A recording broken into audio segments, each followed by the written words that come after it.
নমস্কার বন্ধুরা, আজকে আমি হাজির হয়েছি রেস্টুরেন্ট স্টাইল মাটন বিরিয়ানি করে দেখাবো বলে। এই মাটন বিরিয়ানি কতটা সফট হয়, কতটা টেন্ডার জুসি হবে, হবে কীরমভাবে চালটা কতটা জল নেবে, কিভাবে কোন সময় স্টেপ বাই স্টেপ করবে, প্রতিটা স্টেপ দেখিয়েছি। তাই জন্য একটু বড় হয়েছে বন্ধুরা, প্লিজ ভিডিওটা স্কিপ না করে দেখো। আর তাহলে কিন্তু পারফেক্ট বিরিয়ানি। আর রেস্টুরেন্ট স্টাইল করার জন্য বা রেস্টুরেন্টের ফ্লেভার আনার জন্য কী জিনিস অ্যাড করবে সেটাও আমি দেখিয়েছি। তো প্লিজ বন্ধুরা দেখো। আর এইরকম সফট হবে বিরিয়ানিটা, আর মাটনটাও এইরকম সফট হবে। আর রাইসগুলো কিভাবে ইভেনলি কুকড হবে অথচ ঝরঝরে হবে সেটাও করে দেখিয়েছি বন্ধুরা। তার সঙ্গে এই বড় আলু কিভাবে কি করবে সব দেখিয়েছি। আর প্লিজ ভিডিওটা স্কিপ না করে দেখার অনুরোধ রইল। তো চলো শুরু করে দিই মাটন বিরিয়ানি রেস্টুরেন্ট স্টাইল।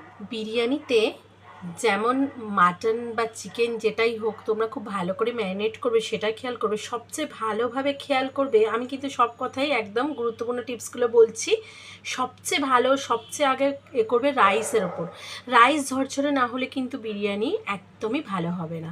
তো এই রাইসটা কিন্তু মিনিমাম 1 ঘন্টা আগে খুব ভালো করে 2-3 বার ধুয়ে জলে ভিজিয়ে রাখবে। আমার রাইসটা অলরেডি 2-3 বার ধুয়ে জলে ভিজিয়ে রেখেছি। এই রাইস 1 ঘন্টা অন্ততপক্ষে আগে ভিজিয়ে রাখা কোনোভাবেই ভুল করবে না, কিন্তু তাহলে ঝরঝরে বিরিয়ানি হবে না। আমি 500-র মতো মাটন নিয়েছি, তার মধ্যে বেশ কিছু গোটা মশলা দেব। জয়িত্রী নিয়েছি একটা গোটা, কিন্তু এই জয়িত্রীটা গোটা আমি দেবো না, হাফটা ভেঙে দেবো। 4টা ছোটো এলাচ, এর তোমরা দেখতেই পাচ্ছ। শাহ মরিচ নিয়েছি 8টা থেকে 10টার মতো, আর শাহি জিরা নিয়েছি তোমাদের 1 স্পুন। আমি জয়িত্রীটাকে একটু গুঁড়ো করে নিয়েছি, আর ছোটো এলাচগুলো ফাটিয়ে নিয়েছি। একটা তেজপাতা অ্যাড করেছি, আরও কিছু গোটা মশলা অ্যাড করব, কিন্তু আপাতত এইগুলোই আমি প্রথমে গোটা মশলা অ্যাড করছি। অল্প মেথি অ্যাড করছি 1/4 স্পুনের মতো। এবার কিছু গুঁড়ো মশলা, জিরে গুঁড়ো 1 টেবিল স্পুন, ধনে গুঁড়ো 1 টেবিল স্পুন, আর 1/2 স্পুন বা 1 চা চামচ, 1 টেবিল স্পুন পুরো আর 1 চা চামচ রঙের জন্য কাশ্মীরি লঙ্কার গুঁড়ো। আর ম্যারিনেশনের সময় আমি বিরিয়ানি মশলা দিচ্ছি, এটা আমার হোমমেড। আমি এটা ডেসক্রিপশন বক্সে এর লিঙ্ক আমি দিয়ে দেবো, তোমাদের যদি কারোর প্রয়োজন হয় চেক করে নিও। পরিমাণ মতো নুন, টেস্ট ব্যালেন্সের জন্য অল্প চিনি, মাটনটা সফট করার জন্য একটু লেমন জুস 1 থেকে 2 স্পুন আমি স্কুইজ করে দিলাম, এতে সফট হবে, জুসি হবে। 4টে কাঁচা লঙ্কা, আদা রসুন বাটা দিচ্ছি 2 টেবিল স্পুন,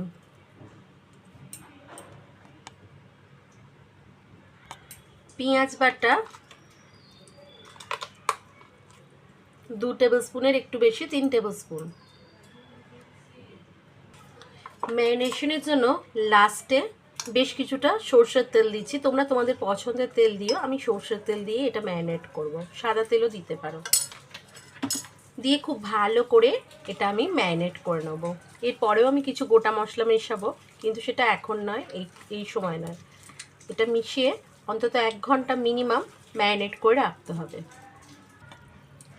মাংসটা খুব ভালো করে ম্যারিনেট করতে হবে, মশলা যাতে ভীষণভাবে ভালোভাবে কোট হয়ে যায়, ভিতরে ঢোকে, সেই জন্যই। তার উপর কিন্তু নির্ভর করবে রাইস আর মাংসের টেস্ট। তো বন্ধুরা, আমার খুব ভালো করে মশলাটা মাখানো হয়ে গেছে। তো আমি এভাবেই রেফ্রিজারেট করে ঢাকা দিয়ে রেখে দেব। মিনিমাম 1 ঘন্টা, 2-3 ঘন্টা রাখলেও খুব ভালো টেস্ট হয়। তো চলো আবার ফিরে আসছি বেশ কিছুক্ষণ বাদে।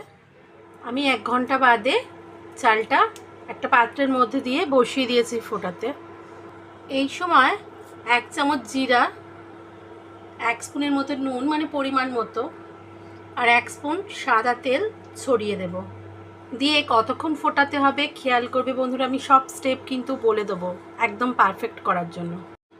বন্ধুরা খুব ভালো করে খেয়াল করো, জাস্ট একটা ফুট দিতে আরম্ভ করেছে, দেখবে চালটা একটু ডান্সের মতো, মানে ডিগবাজি খাওয়ার মতো লাবডুব খায়, এটাকে বলে ডান্সিং রাইস। ঠিক এই সময় ফার্স্ট ফুটে, এতক্ষণ কিন্তু আমরা হাই ফ্লেমে রান্না করব।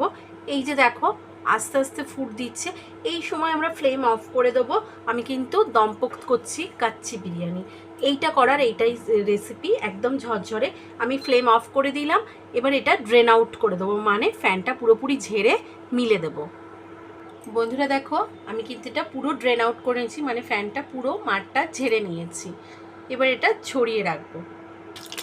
বন্ধুরা আমি একটা পাত্র বসিয়ে দিয়েছি, তাতে 2 টেবিল স্পুনের মতো সাদা তেল আর 2 টেবিল স্পুন ঘি দিয়ে দিয়েছি। তার মধ্যে একটা শুকনো লঙ্কা ফাটিয়ে দিয়েছি, মিডিয়াম আঁচে থাকবে। আর কালো মানে যে ব্ল্যাক কিউমিন সিড, নর্মাল না, শাহি জিরা দিয়েছি 1 চামচ। আমি তোমাদের একটা জয়িত্রী গোটা দেখিয়েছিলাম, তারপর আধখানা দিয়েছিলাম, আরও একটুখানি ক্রাশ করেই ফোড়নে দেব। আর স্টোন ফ্লাওয়ার হয়, সেই স্টোন ফ্লাওয়ার দেবো এই ফোড়নে দিতে হবে। আমি বলেছিলাম গোটা কিছু মশলা মেশাবো, ঠিক এই সময় মেশাবো। আর একটা জিনিস দেবো যেটা পুরো রেস্টুরেন্টের স্বাদ এনে দেয়, একদম রেস্টুরেন্টে যেরকম খাও, সেটা হচ্ছে স্টার অ্যানিস বা চাকরি ফুল বলে হিন্দিতে, আর এটার ইংরাজি নাম স্টার অ্যানিস। এটাও দিয়ে দেবো, ঠিক এই সময় দেবো ফোড়নে। এই দুটো কিন্তু মাস্ট দেবে, দিলে পুরো রেস্টুরেন্টের টেস্ট হবে। না থাকলে স্কিপ করবে। টেস্টটা কিন্তু এতটা ভালো না হলেও খারাপ হবে না যদি এই দুটো করো, কিন্তু এটা একদম রেস্টুরেন্টের টেস্ট এনে দেবে। 3টি মিডিয়াম সাইজের পেঁয়াজ কুচি করে ছেড়ে দিলাম। বিরিয়ানিতে আলু ছাড়া একদম অসম্পূর্ণ, তাই এই সময় আলুটাও দিয়ে দেব। আলুর মধ্যে যাতে নুন ঢুকে যায় আর পেঁয়াজটা যাতে তাড়াতাড়ি কুকড হয়ে যায়, পরিমাণ দেখে নুন দিয়ে দিতে হবে। আমি 1/2 স্পুনের মতো দিলাম। এবার একটু ভালো করে ভেজে নেব। আমি কিন্তু বেরেস্তা করি না, বেরেস্তাতে আরও অনেক ঝুরঝুরে অনেক ছাঁকা তেলে ভাজতে হয়। তোমরা চাইলে বেরেস্তা করে এই সময় তুলে নিয়ে তারপর বসাতে পারো। একই প্রসেস, খালি বেরেস্তাটা করে তুলে নিয়ে তারপরে এই ফোড়ন দিয়ে আলুটা ভেজে বসাবে। কিন্তু আমি যেভাবে করি সেভাবে কিন্তু রেস্টুরেন্টের স্বাদ এসে যায়, অল্প তেলে মশলাতেই, একদম পারফেক্ট। একবার বানিয়ে দেখতে পারো, অনুরোধ রইল। ভালো লাগলে তবেই এসে লাইক শেয়ার কমেন্ট করো। আমার চ্যানেলে যারা নতুন বন্ধু তাদের জন্য বলে দিচ্ছি, আমি চ্যানেলে সহজ সুস্বাদু রান্নাই বেশিরভাগ রান্না করি, আর সাবেকি রান্নাও করে থাকি। আর একটা কথা বন্ধুরা, আমি কম তেলে ঘিয়েতে যাতে টেস্ট হয় অসাধারণ, টেস্টের ব্যালেন্সটা যেন ঠিকঠাক হয়, কিন্তু তেল মশলাটা একটু কম দিয়ে রাখার চেষ্টা করি যাতে একটু হেলদি হয়, স্বাস্থ্যকর খাবারের জন্য। তো এরকম খাবার পেতে চাইলে অতি অবশ্যই চ্যানেলটাকে সাবস্ক্রাইব করে নিয়ে পাশে থাকা বেল আইকনটাকে ক্লিক করে নিয়ে আমার পাশে থাকার অনুরোধ রইল। যখন হাফ ভাজা হয়ে যাবে, মিনিট 2-3 ভাজার পর আমি পেঁয়াজ পাতা 1 বাঞ্চ দিয়ে দেবো।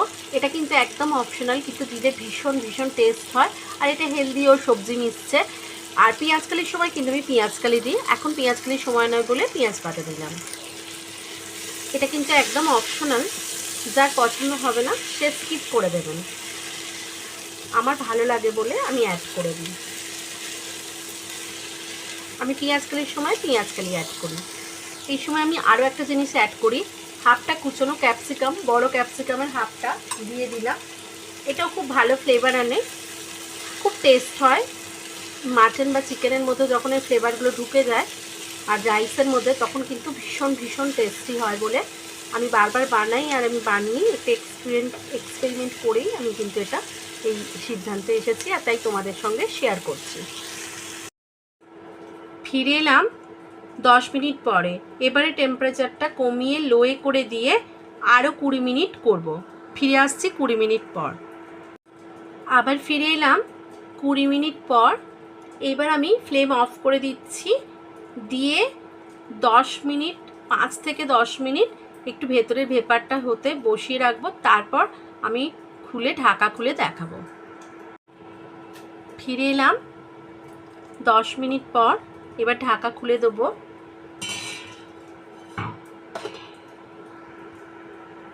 একটু কেওড়া জল 1 স্পুনের মতো দিয়ে দেবো ছড়িয়ে, একটু গোলাপ জল ছড়িয়ে দেবো। তোমরা এই সময় স্যাফরন ভিজিয়ে দিতে পারো।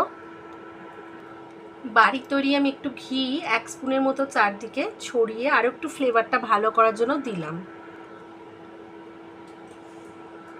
বন্ধুরা, দুধে ভিজিয়ে বা জলে ভিজিয়ে যে যেরকম পছন্দ করো, এই সময় একটু ঢাকা দিয়ে রাখতে হয় স্যাফরনটা। স্যাফরন দিলে কালারটা খুব সুন্দর আসে, ফ্লেভারও ভালো আসে। আমার মেয়ে খুব একটা পছন্দ করে না বলে আমি আজকে স্কিপ করলাম।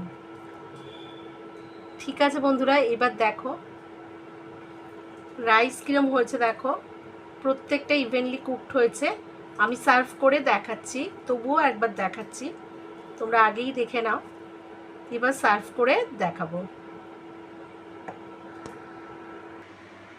বন্ধুরা আমি সার্ভ করে দিয়েছি। প্রতিটা রাইস দেখো ইভেনলি কুকড, ঝরঝরে হয়েছে। তোমরা দেখেই নিশ্চয়ই বুঝতে পারছো। আমি ক্লোজ করেছি ক্যামেরাটা। তো কেমন লাগলো বন্ধুরা রেসিপিটা? আমি খালি স্যাফরনটা দিইনি বা জাফরানটা দিইনি, তোমরা এটা অ্যাড করে নেবে, আমি বলে দিয়েছি। যদি ভালো লাগে লাইক শেয়ার কমেন্ট করো। আর একবার বানিয়ে দেখো, এইভাবে একদম পারফেক্ট রেস্টুরেন্টের টেস্ট আসবে, অথচ সুস্বাদু হবে, অথচ কিন্তু পেট ভার করবে না। এইভাবে বানালে অনেক অল্প তেল মশলায় আমি করে দেখিয়েছি। ভালো লাগলে লাইক শেয়ার কমেন্ট করো। আর আমার চ্যানেল নতুন বন্ধু হলে চ্যানেলটাকে সাবস্ক্রাইব করে নেওয়া আর পাশে থাকা বেল আইকনটাকে ক্লিক করে নেওয়ার অনুরোধ রইল, যাতে আমি চ্যানেলে নতুন কোনো ভিডিও আপলোড করলে তোমাদের কাছে সরাসরি পৌঁছে যায়। আবার হাজির হয়ে যাব নতুন কোনো রেসিপি নিয়ে। ততক্ষণের জন্য তোমরা খুব ভালো থেকো, সুস্থ থেকো, টাটা।